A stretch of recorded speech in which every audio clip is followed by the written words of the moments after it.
ನಿನಗಾಗಿ ಭಾಗ 146. ಆಗಲೇ ಹುಡುಗಿ ಹುಡುಗನ ಮನೆಗೆ ಸೇರಿಬಿಟ್ಟಿದ್ದಾಳೆ. ಇನ್ನೂ ಎಂಗೇಜ್ಮೆಂಟ್ ಆಗಿಲ್ಲ. ಆಗಲೇ ಹುಡುಗನ ಪರ ಮಾತನಾಡುತ್ತಿದ್ದಾಳೆ. ಗಂಡನಾಗುವವನಿಗೆ ಸ್ವಲ್ಪ ಕೇಳಿ. ಅವರ ಮಾವನಿಗೆ ತುಂಬ ಖುಷಿಯಾಯಿತು. ಏಕೆಂದರೆ ಹುಡುಗಿ ತನ್ನ ಮಗನ ಕಡೆ ವಾಲಿದ್ದಾಳೆ. ಅವಳನ್ನು ಹೇಗೆ ಬೇಕಾದರೂ ಮ್ಯಾನಿಪುಲೇಟಿವ್ ಮಾಡಬಹುದು.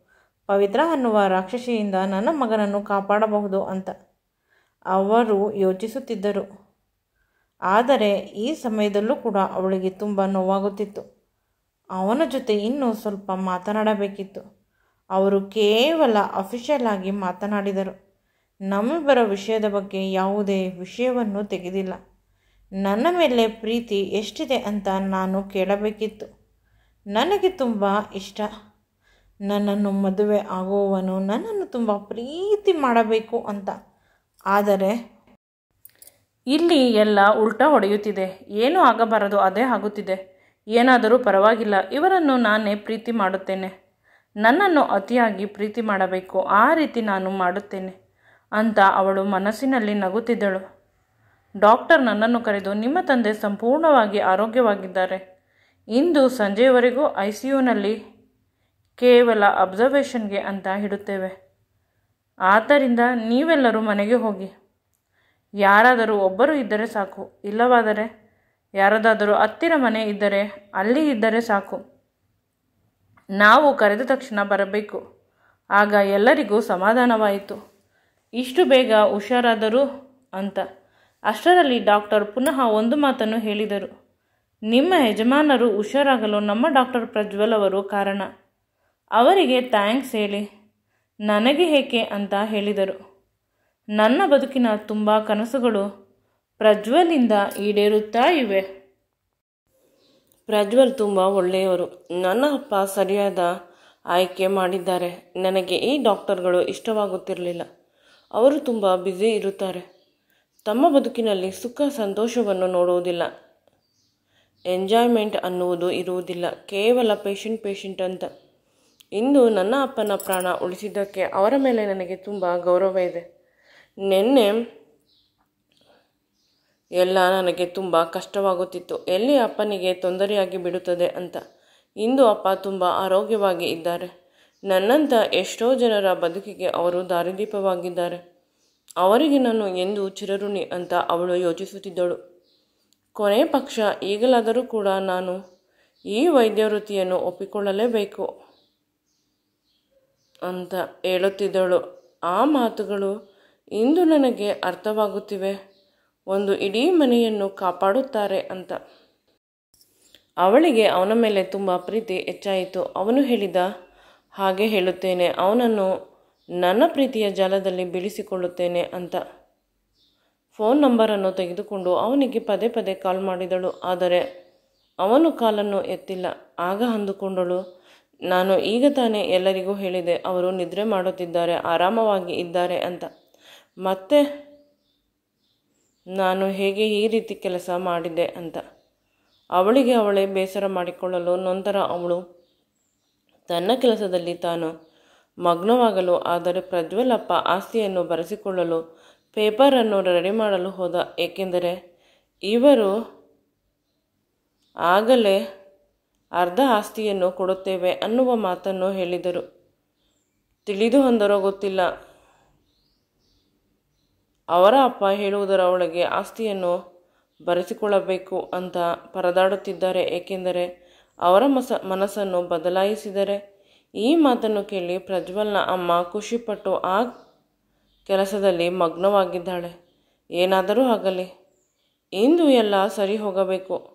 ಯಾವುದೇ ಕಾರಣಕ್ಕೂ ಬಿಡುವುದಿಲ್ಲ ಆಸ್ತಿಯನ್ನು ಅಂತ. ಅತ್ತೆ ಎಲ್ಲರೂ ಇವನೇ ಅವರ ಅಳಿಯ, ಇವನೇ ಅವಳ ಗಂಡ ಅಂತ ಕನಸನ್ನು ಕಾಣುತ್ತಿದ್ದಾರೆ. ಈ ರೀತಿಯ ಬದುಕು ಯಾರಿಗೂ ಸಿಗುವುದು ಬೇಡ. ಏಕೆಂದರೆ ಇವನು ತನಗೆ ಬೇಕಾದ ಬದುಕನ್ನು ಆರಿಸಿಕೊಳ್ಳುತ್ತಿದ್ದಾನೆ. ಆದರೆ ಇವನನ್ನು ತುಂಬ ಜನರು ಇಷ್ಟಪಡುತ್ತಿದ್ದಾರೆ. ನಮ್ಮ ಬದುಕಿನಲ್ಲಿ ಬಾ ಅಂತ. ಇವನು ಅಕಸ್ಮಾತ್ ಅವರ ಅಪ್ಪ ಅಮ್ಮ ತೋರಿಸುತ್ತಿದ್ದ ಹುಡುಗಿಯನ್ನು ಮದುವೆ ಆಗದೆ ಹೋದರೆ ತುಂಬ ಕಷ್ಟ ಆಗಬಹುದೇನೋ ಅಲ್ಲವೇ? ಮೊದಲು ಶಾಂಪೂವನ್ನು ತೆಗೆದುಕೊಂಡು ತಲೆಗೆ ಸ್ನಾನ ಮಾಡಿಸುವುದು ಅಂತ ಹೇಳಿದ. ಆಗ ಅವಳು ಹೇಳಿದಳು, ತುಂಬ ಬ್ರ್ಯಾಂಡೆಡ್ ಶಾಂಪೂ ಇಲ್ಲಿ ಸಿಗುವುದಿಲ್ಲ ಅಂತ. ಅವನು ಅದೇ ಶಾಂಪೂ ಹಾಕಿ ಚೆನ್ನಾಗಿ ಅವಳ ತಲೆಯನ್ನು ಉಜ್ಜುತ್ತಾನೆ. ಅವಳು ನಿಜವಾಗಲೂ ಕೂಡ ಉಸಿರು ಕಟ್ಟಿದಂತೆ ಅನುಭವ ಆಗುತ್ತದೆ. ಇಷ್ಟು ಚೆನ್ನಾಗಿ ಯಾರೂ ಕೂಡ ಮಾಡಿಸಿರಲಿಲ್ಲ. ಅವಳ ಅಮ್ಮ ಉಜ್ಜುತ್ತೇನೆ ಅಂದರೆ ಅವಳು ರೂಮನ್ನು ಬಾಗಿಲನ್ನು ಗಟ್ಟಿಯಾಗಿ ಹಾಕುತ್ತಿದ್ದಳು, ನಾನು ದೊಡ್ಡವಳಾಗಿದ್ದೇನೆ ಅಂತ. ಅವಳು ತನ್ನ ಕೈಯಿಂದ ಅವನಿಗೆ ಹೊಡೆಯುತ್ತಿದ್ದಾಳೆ. ಆದರೂ ಅವನು ಬಿಡುತ್ತಿಲ್ಲ. ಬಿರುಸಾಗಿ ಉಜ್ಜುತ್ತಿದ್ದಾನೆ ಅವಳ ಕೂದಲನ್ನು. ಚೆನ್ನಾಗಿ ಅವಳು ಕೂದಲಿಗೆ ಬಿಸಿ ಬಿಸಿ ನೀರನ್ನು ಹಾಕಿದಾಗ ಅವಳು ಕಿರುಚುತ್ತಾಳೆ. ಆಗ ಅವನು ಅವಳ ಬಾಯನ್ನು ತನ್ನ ಕೈಯಿಂದ ಮುಚ್ಚುತ್ತಾನೆ. ತುಂಬ ಆಶ್ಚರ್ಯದಿಂದ ಒಬ್ಬರ ಮುಖವನ್ನು ಒಬ್ಬರು ನೋಡುತ್ತಾರೆ. ಆದರೆ ಯಾರಿಗೂ ಮಾತನಾಡುವ ಧೈರ್ಯವಿಲ್ಲ. ಇವರು ಬೆಡ್ರೂಮಲ್ಲಿ ಇದ್ದಾರೆ. ಹುಡುಗಿ ಕಿರುಚುತ್ತಿದ್ದಾಳೆ ಅಂದರೆ ಆಗ ಎಲ್ಲರೂ ಜೋರಾಗಿ ನಗುತ್ತಾರೆ. ಇದರಲ್ಲಿ ಪವಿತ್ರಳ ಅಪ್ಪ ಕೂಡ ಸೇರಿರುತ್ತಾರೆ. ತನ್ನ ಮಗಳ ಚೇಷ್ಟೆಗಳು ತಿಳಿದಿರುವುದರಿಂದ ಅವನಿಗೆ ಏನೂ ಅನಿಸುವುದಿಲ್ಲ. ಮನಸ್ಸಿನಲ್ಲಿ ಎಲ್ಲರೂ ಅಂದುಕೊಳ್ಳುತ್ತಾರೆ, ಅಷ್ಟೊಂದು ಜೋರು ಇರುವ ಪವಿತ್ರಳನ್ನು ತುಂಬ ಪಾಪ ಇರುವ ಪ್ರಜ್ವಲ್ ಗೋಳು ಹಿಡಿದುಕೊಳ್ಳುತ್ತಿದ್ದಾನೆ ಅಂತ ಮನಸ್ಸಿನಲ್ಲಿ ನಗುತ್ತಿದ್ದಾನೆ. ಇತ್ತ ಸ್ನಾನ ಮಾಡಿದ ಮೇಲೆ ಅವಳು ಅಳಲು ಶುರು ಮಾಡುತ್ತಾಳೆ. ಏಕೆಂದರೆ ಇವನು ತುಂಬ ರಫ್ ಆಗಿ ಮಾಡಿಸಿರುತ್ತಾನೆ. ಇವನು ರಫ್ ಆಗಿ ಮಾಡಿಸಲು ಕೂಡ ಕಾರಣವಿದೆ. ಅವಳ ತಲೆ ತುಂಬ ಎಣ್ಣೆಯಿಂದ ಕುಳಿತಿರುತ್ತದೆ. ಅದನ್ನು ಸೆಟ್ ಮಾಡಲು ಜಾಸ್ತಿ ಶಾಂಪೂ ಹಾಕಬೇಕಿತ್ತು, ಚೆನ್ನಾಗಿ ಉಜ್ಜಬೇಕಿತ್ತು. ನಂತರ ಅವಳ ಹಣೆಗೆ ಮುತ್ತು ಕೊಟ್ಟು ಅವಳನ್ನು ತಬ್ಬಿಕೊಳ್ಳುತ್ತಾನೆ. ಪ್ಲೀಸ್ ಚಿನ್ನು, ಸ್ವಲ್ಪ ಅಡ್ಜಸ್ಟ್ ಮಾಡಿಕೊ. ತಲೆಯಲ್ಲಿ ತುಂಬ ಎಣ್ಣೆ ಇತ್ತು. ನೀನು ಎಷ್ಟು ದಿನವಾಯಿತು ಸರಿಯಾಗಿ ಸ್ನಾನ ಮಾಡಿ? ತುಂಬ ಡ್ಯಾಂಡ್ರಫ್ ಇದೆ ಅಂತ ಅನಿಸುತ್ತಿತ್ತು ಅಂತ ಹೇಳಿ ಅವಳ ಕೈಗೆ ಸೋಪ್ ಹಾಕಲು ಶುರು ಮಾಡುತ್ತಾನೆ. ಕತ್ತಿಗೆ, ಬೆನ್ನಿಗೆ, ಅದರಲ್ಲೂ ಅವಳ ಎದೆಗಳ ಮೇಲೆ ಸೋಪು ಹಾಕಬೇಕಾದಾಗ ಅವನಿಗೆ ನಿಜವಾಗಲೂ ಒಂದು ರೀತಿ ಕರೆಂಟ್ ಶಾಕ್ ಹೊಡೆದಂತೆ ಆಗುತ್ತದೆ. ಈಗ ರೊಮ್ಯಾನ್ಸ್ ಮಾಡಲು ಶುರು ಮಾಡಿದರೆ ನಾವಿಬ್ಬರು ಹೊರಗೆ ಹೋಗುವುದಿಲ್ಲ ಅಂತ ಅವರು ತನ್ನ ಎಲ್ಲ ಆಸೆಗಳನ್ನು ಕಂಟ್ರೋಲ್ನಲ್ಲಿ ಇಟ್ಟುಕೊಳ್ಳುತ್ತಾನೆ. ಆದರೆ ಇವಳಿಗೆ ಒಂದು ರೀತಿ ಕಚ್ಚಗಳು ಇಟ್ಟಂತೆ ಆಗಿ ನಗುತ್ತಿರುತ್ತಾಳೆ. ಅವಳ ದೇಹದ ಪ್ರತಿ ಭಾಗಕ್ಕೂ ಸೋಪನ್ನು ಹಾಕಿ ಸ್ನಾನ ಮಾಡಿಸುತ್ತಾನೆ. ಮುಖವನ್ನು ನಾನು ತೊಳೆದುಕೊಳ್ಳುತ್ತೇನೆ ಅಂತ ಹೇಳುತ್ತಾಳೆ. ಇಬ್ಬರದು ಸ್ನಾನವಾಯಿತು. ಇಬ್ಬರಿಗೂ ಬೇಸರವಾಯಿತು. ಪರಸ್ಪರ ಒಬ್ಬರಿಗೊಬ್ಬರು ಸ್ನಾನ ಮಾಡಿಸಿ ಎಂಜಾಯ್ ಮಾಡಲು ಸಾಧ್ಯವಾಗಿಲ್ಲ ಅಂತ. ನಾಳೆ ಮಾಡಿದರಾಯಿತು, ಜೀವನ ಪರ್ಯಂತ ಮಾಡಬಹುದು ಅಂತ ಅಂದುಕೊಂಡರು. ನಂತರ ಅಲ್ಲೇ ಇದ್ದ ಟವಲ್ನಲ್ಲಿ ಅವಳ ದೇಹವನ್ನು ತುಂಬ ಚೆನ್ನಾಗಿ ಉಜ್ಜಿದ. ಅವಳಿಗೆ ಬಟ್ಟೆ ಬೇಕು. ಈಗ ಅವಳು ಅವಳ ಬಟ್ಟೆಯನ್ನು ಹಾಕಿಕೊಂಡು ಆ ಕಬೋರ್ಡ್ನಲ್ಲಿ ಇದ್ದ ಅವನ ಗೆಳೆಯನ ಬಟ್ಟೆಯನ್ನು ಕೊಡುತ್ತಾಳೆ ಅಂತ ಇವನಿಗೆ ಬೇಸರವಾಯಿತು. ಆದರೆ ಇವಳು ಅವನಿಗೂ ಕೂಡ ಬಟ್ಟೆಯನ್ನು ತಂದಿದ್ದಳು. ಕೇವಲ ತನಗೆ ಮಾತ್ರ ಬಟ್ಟೆ ತಂದಿರಲಿಲ್ಲ. ಆಗ ಅವನಿಗೆ ಸ್ವಲ್ಪ ಸಮಾಧಾನವಾಗಿ ಬಟ್ಟೆಯನ್ನು ಹಾಕಿಕೊಂಡ.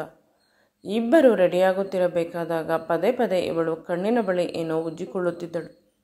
ಏನಾಯಿತು ಅಂತ ಇವನು ನೋಡಿದಾಗ ಸ್ನಾನ ಮಾಡಿಸಬೇಕಾದಾಗ ಶಾಂಪೂ ಸ್ವಲ್ಪ ಕಣ್ಣಿಗೆ ಹೋಗಿರಬಹುದು. ತುಂಬ ಉರಿಯಿಂದ ಅಳುತ್ತಿದ್ದಳು. ಆಗ ಅವನು ಅವಳ ಕಣ್ಣುಗಳಿಂದ ಸ್ವಲ್ಪ ನೀರನ್ನು ಹಾಕಿ ಕ್ಲೀನ್ ಮಾಡಿದ. ಈಗ ಪರವಾಗಿಲ್ಲ ಅಂತ ಹೇಳಿ ಅವಳು ಅವನನ್ನು ತಬ್ಬಿಕೊಂಡು, ನೀವು ಇದ್ದಿದ್ದರಿಂದ ಸರಿ ಹೋಯಿತು, ನೀವು ಇಲ್ಲದೆ ಹೋಗಿದ್ದರೆ ನನಗೆ ತುಂಬ ಕಷ್ಟವಾಗುತ್ತಿತ್ತು ಅಂತ ಜೋರಾಗಿ ಅಳುತ್ತಿದ್ದಾಳೆ. ಅವಳಿಗೆ ಅವನು ಇಲ್ಲಿ ಬೇರೆ ಹುಡುಗಿಯನ್ನು ಮದುವೆ ಆಗಿಬಿಡುತ್ತಾನೆ ಅನ್ನುವ ಭಯದಿಂದ ಅವನು ಅವಳನ್ನು ಸಮಾಧಾನ ಮಾಡಿಸಲು ಹಾಸಿಗೆ ಮೇಲೆ ಕೂರಿಸಿದ. ಅವಳ ಕಾಲ ಕೆಳಗಡೆ ಕುಳಿತುಕೊಂಡು, ಅಳಬೇಡ, ನೀನು ನನ್ನನ್ನು ಬಿಟ್ಟು ಎಂದೂ ಹೋಗುವುದಿಲ್ಲ ಅಂತ. ನಿಮಗೆ ಹೇಗೆ ತಿಳಿಯಿತು ಅಂದಾಗ ನನಗೆ ಎಲ್ಲ ತಿಳಿಯಿತು, ಹೆದರಬೇಡ ಅಂತ ಪದೇ ಪದೇ ಅವಳನ್ನು ಸಮಾಧಾನ ಮಾಡುತ್ತಿದ್ದಾನೆ. ಅವಳು ಕೇಳುತ್ತಿಲ್ಲ. ಪುನಃ ಅವನ ಟ್ರಿಕ್ಕನ್ನು ಬಳಸಿದ. ಅವನು ಸಡನ್ನಾಗಿ ಅವಳ ತುಟಿಗಳಿಗೆ ಮುತ್ತು ಕೊಟ್ಟ. ಈಗ ಅವಳು ಮೊದಲು ಆಶ್ಚರ್ಯಪಟ್ಟರು. ನಂತರ ತಾನು ತುಂಬ ಸಮಯದಿಂದ ಇದಕ್ಕೆ ಕಾಯುತ್ತಿದ್ದೆ, ನೀನು ಏಕೆ ಮುತ್ತು ಕೊಟ್ಟಿಲ್ಲ ಅನ್ನುವ ರೀತಿ ಇತ್ತು ಅವಳ ಕಣ್ಣೋಟ. ಸ್ನಾನ ಮಾಡಿಸಬೇಕಾದರೂ ಕೂಡ ಏನಾದರೂ ರೊಮ್ಯಾನ್ಸ್ ಮಾಡುತ್ತಾನೆ ಅಂದರೆ ಸುಮ್ಮನೆ ಬಂದುಬಿಟ್ಟ. ಇಬ್ಬರು ಬಿರುಸಾಗಿ ಮುತ್ತನ್ನು ಕೊಟ್ಟಿಕೊಳ್ಳುತ್ತಿದ್ದರು. ಅವಳು ಅವನ ಕೂದಲನ್ನು ಎಳೆಯುತ್ತಿದ್ದರೆ ಇವನು ಅವಳ ಸೊಂಟವನ್ನು ಗಿಲ್ಲುತ್ತಿದ್ದ. ನಂತರ ಅವಳನ್ನು ಹಾಸಿಗೆ ಮೇಲೆ ಮಲಗಿಸಿದ.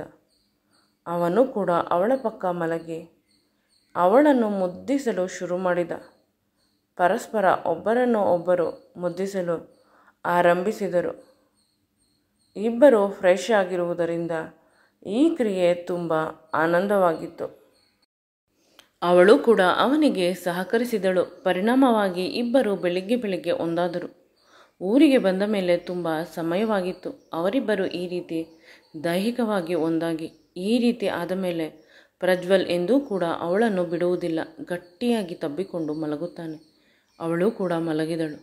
ತುಂಬ ಸಮಯ ಇಬ್ಬರು ತಮ್ಮ ತಮ್ಮ ದೈಹಿಕ ಆಸೆಗಳನ್ನು, ತಮ್ಮ ದೇಹದ ಹಸಿವನ್ನು ತೀರಿಸಿಕೊಂಡು ತೃಪ್ತಿಯಾಗಿ ಮಲಗಿದ್ದಾರೆ. ನೆಮ್ಮದಿಯಾಗಿ ಮಲಗಲು ಅವರ ಅಪ್ಪ ಎಲ್ಲಿ ಬಿಡುತ್ತಾನೆ? ಅವನು ನಿರಂತರವಾಗಿ ಕಾಲ್ ಮಾಡುತ್ತಿದ್ದಾನೆ. ಆದರೆ ಇವನು ತನ್ನ ಫೋನನ್ನು ನೋಡುತ್ತಿಲ್ಲ. ಸೈಲೆಂಟ್ನಲ್ಲಿ ಇಟ್ಟಿರುವುದರಿಂದ ಅಲ್ಲಿ ಅವರ ಅಪ್ಪನ ಮನೆಯಲ್ಲಿ ಬೆಂಕಿ ಹತ್ತಿಕೊಂಡು ಹುರಿಯುತ್ತಿದೆ. ಅವನಿಗೆ ಬೇಗ ಆಸ್ತಿಯನ್ನು ಬರೆಸಿಕೊಳ್ಳಬೇಕು. ಅದಕ್ಕೆ ಪ್ರಜ್ವಲ್ನ ಸಹಾಯವಿದೆ. ಆದರೆ ಪ್ರಜ್ವಲ್ಗೆ ಇಲ್ಲಿ ನನ್ನ ಪ್ರೀತಿಯ ಹೆಂಡತಿ ಇದ್ದರೆ ಸಾಕು. ಪ್ರಪಂಚದ ಯಾವುದೇ ವಸ್ತು ಬೇಕಿಲ್ಲ. ಇವರಿಬ್ಬರ ಕಾಳಗದಲ್ಲಿ ಪ್ರೀತಿಗೆ ಬೆಲೆ ಸಿಗುತ್ತದೆಯೋ ಅಥವಾ ಅವರ ಅಪ್ಪನ ಆಸ್ತಿಗೆ ಬೆಲೆ ಸಿಗುತ್ತದೆಯೋ ನೋಡಬೇಕು ಮುಂದೆ. ಈ ವಿಡಿಯೋ ನಿಮಗೆ ಇಷ್ಟವಾಗಿದ್ದಲ್ಲಿ ನನ್ನ ಚಾನಲನ್ನು ಲೈಕ್ ಮಾಡಿ, ಶೇರ್ ಮಾಡಿ ಮತ್ತು ಸಬ್ಸ್ಕ್ರೈಬ್ ಮಾಡಿ. Thanks for watching.